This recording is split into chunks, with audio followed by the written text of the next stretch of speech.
La lecture du rapport de la Commission fédérale belge de contrôle et d'évaluation de l'euthanasie, publié ce 20 mars 2026, permet de lire, comme dans un miroir, ce que sera l'évolution de la pratique française si la loi sur le suicide assisté et l'euthanasie finissait par être votée, et ce d'autant que les autorités politiques françaises ont choisi le modèle belge pour élaborer ce que pourrait être la loi française. Une loi sur l'euthanasie entraîne une augmentation constante du nombre d'euthanasies. Ainsi, en 2025, près de 4500 euthanasies ont été réalisées en Belgique, marquant une augmentation de plus de 10% par rapport à 2024. L'euthanasie représente ainsi 4% des décès enregistrés en Belgique en 2025 contre 3,6% en 2024, alors qu'en 2003, seulement 236 cas avaient été enregistrés. Deux raisons sont avancées. La première est que la loi est de mieux en mieux connue, ce qui veut dire en fait qu'elle entre dans les mœurs. Le légal et le moral se confondant progressivement. Cette loi installe donc bien un tournant anthropologique. La seconde raison est invoquée est le vieillissement de la population. L'euthanasie concerne en effet une majorité de personnes âgées de plus de 70 ans, près de 3/4 des cas, dont près de la moitié des cas de plus de 80 ans. Cette stigmatisation générationnelle suggère l'isolement et la culpabilité à vivre encore, qui peut conduire des personnes âgées à demander à mourir.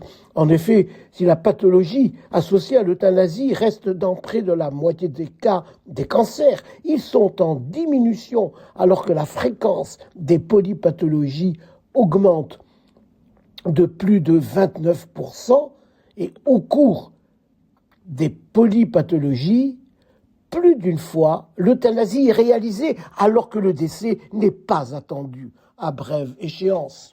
Les troubles cognitifs, donc la maladie d'Alzheimer et les maladies dites apparentées, constituent encore une cause relativement rare d'euthanasie, 77 personnes en 2025.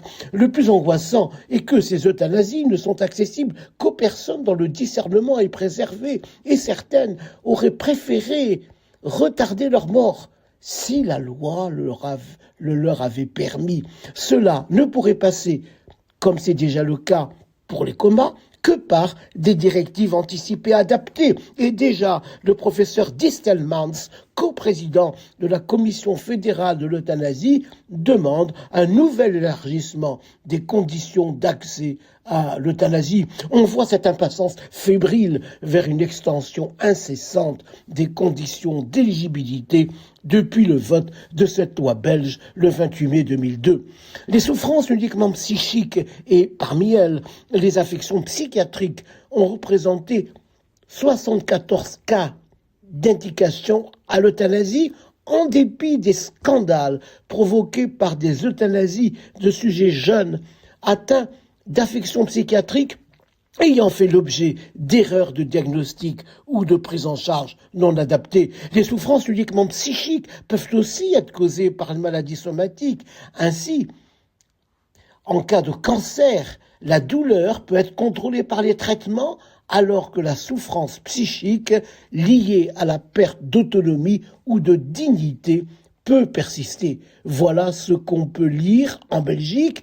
Le projet de loi français ouvrira de fait cette possibilité. Souffrance psychique en cas de maladie somatique, dès lors que le malade refuserait tous les traitements de ses douleurs, que ces traitements soient ou non efficaces. Ainsi, quoi que l'on fasse, la législation sur l'euthanasie et le suicide assisté, qui serait déjà largement accessible dans la version actuelle du projet de loi français, dans une dynamique de banalisation de la mort provoquée, déchirera encore davantage le tissu sociétal français et anesthésiera le désir de vivre des plus vulnérables.